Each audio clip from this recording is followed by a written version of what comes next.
Mousson, qui va nous parler de zones d'incertitude, d'entropie, d'information et structure connective. Bien. Merci Anatole, merci à tous d'être présents et je vais commencer par donner le contexte de cet intérêt nouveau pour moi pour l'entropie au sens de Shannon et de la connexion que l'on peut faire avec les notions connectives. Donc ce contexte, c'est d'abord un travail que je poursuis depuis quelque temps, depuis assez longtemps à vrai dire, mais plus spécifiquement sur, disons, les approches scientifiques du thème de la conscience.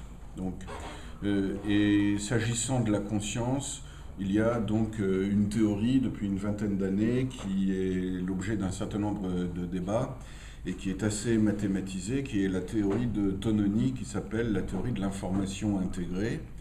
Et cette théorie de l'information intégrée repose, mathématiquement parlant, en grande partie sur la théorie de l'information de Shannon. Donc c'était pour moi, depuis l'automne dernier, une raison d'aller voir de plus près cette théorie de l'information de Shannon qui, comme je le suppose, est une expression que tout le monde connaît. Tout le monde a entendu parler de la théorie de l'information de Shannon. Personnellement, je ne l'avais jamais étudiée avant l'automne dernier. Bien qu'il est possible que quand on me posait la question « Est-ce que tu connais la théorie de l'information de Shannon ?», probablement, je ne suis pas tout à fait sûr, mais il est possible que j'avais l'habitude de répondre « oui, comme ça, pas très bien ». Mais en fait, pas du tout, en réalité. Bon. Donc, première source d'intérêt. Deuxième source d'intérêt, j'ai assisté en octobre dernier à un exposé d'un de nos étudiants à SUPMECA, Philippe Arendt, et exposé intitulé Approche topologique de la dépendance probabiliste. Alors, le sujet m'intéressait d'autant plus que ce titre évoque très précisément pour moi ce que j'ai cru être un théorème que j'affirmais, sauf que je n'en ai pas donné la démonstration à l'époque, juste l'idée de la démonstration, donc ça n'était encore qu'une conjecture, même si c'était clairement vrai, quoi, et qui était le fait que toute structure connective, je ferai un rappel rapide tout à l'heure de ce que sont les structures connectives, mais que toute structure connective admet une réalisation par une famille de variables aléatoires. C'est-à-dire que pour toute structure connective, il existe une famille de variables aléatoires dont la structure de dépendance soit précisément cette structure connective. Je ne l'avais pas démontré et l'étudiant, le doctorant en question, n'en a pas du tout parlé. D'ailleurs, il n'était pas au courant de ça. Par contre, il a parlé d'hypergraphes, ce qui, d'une certaine façon, n'est pas très loin des structures connectives, mais c'est quand même autre chose. Et voilà. Et surtout, son exposé était en bonne partie lié à la théorie de l'information de Shannon. Donc, ça me faisait une deuxième raison d'aller voir de plus près cette théorie de l'information de Shannon. Et la troisième raison, c'est que un ami récemment m'a parlé de la conjecture de Förster. Alors Förster, c'est celui qu'on appelle le père de la seconde cybernétique, ou de la cybernétique de second ordre. Donc c'est quelqu'un d'extrêmement important et qui a eu, dans les années 70 ou au début des années 80, des discussions avec, notamment avec Jean-Pierre Dupuy, et Henri Atlan était pas loin, et finalement Dupuy, Atlan et Coppel ont écrit en 1984 un article. Peut-être que tu pourrais écrire oui. Propre pour les gens qui... Oui, mais en fait je donnerai toutes les références dans les documents que je vous communiquerai. Donc,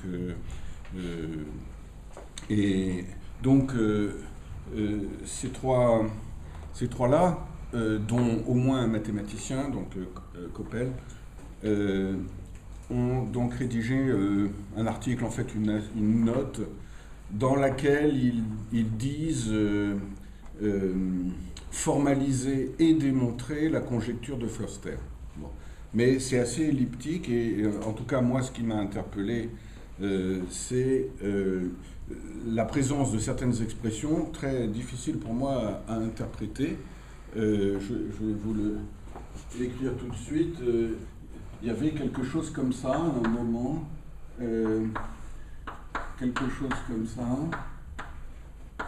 voilà, et puis peut-être avec un i devant pour information, et ça, c'était défini comme la somme des entropies des trois variables aléatoires moins l'entropie de la variable aléatoire conjointe à ces trois-là. Et les deux points ici, par rapport au W, signifient qu'on regarde ce qui s'appelle l'information partagée entre ces deux choses. Et franchement, savoir ce que ça voulait dire, aussi bien en termes de calcul mathématique qu'en termes d'interprétation, ni l'un ni l'autre n'étaient et ne sont toujours finalement évidents pour moi, mais ils en parlaient comme de quelque chose d'évident. Donc ça m'a incité quand même à aller voir de plus près de quoi il s'agissait. Bon, alors, ça, c'est dans donc cette conjecture de Förster. En gros, elle dit que lorsque dans une société, disons, les individus ont entre eux des relations qui ne sont pas très riches, par exemple, qui se limitent à cliquer sur un pouce pour dire qu'on trouve ça bien, ou faire un pouce comme ça pour dire qu'on ne trouve pas ça bien, eh bien, ça donne des groupes d'individus qui ont très peu de pouvoir sur ce qui se passe dans la société en question. Voilà, et que si on veut avoir de l'influence effective dans la société à laquelle on appartient, dans laquelle on vit, eh bien, il vaut mieux que les groupes d'individus aient entre eux des relations riches. Bon, alors, comment on passe de cette idée très générale à un énoncé mathématique précis et comment ensuite on démontre ça? Donc, je ne vais pas aborder cette question aujourd'hui, mais pour dire que, voilà, il y avait ces trois sources d'intérêt pour la théorie de l'information de Shannon. Et à partir de quoi un certain nombre de questions ont émergé pour moi. Et la première de ces questions, c'est qu'est-ce donc que cet espace dans lequel on trace des diagrammes de Venn? Alors évidemment, tout le monde sait ce qu'est un diagramme de Venn, le plus simple étant quelque chose de ce genre-là.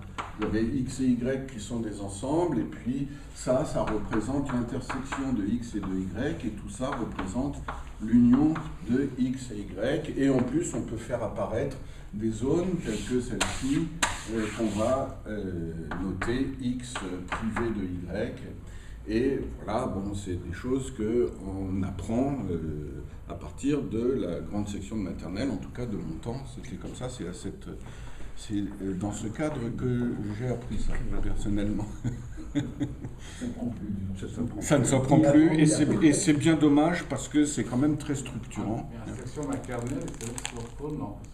Bon, alors, donc, voilà. Donc ça, c'était pour le contexte. Donc je vais maintenant présenter peut-être le plus simple des diagrammes de Venn anthropiques. Donc c'est pas un diagramme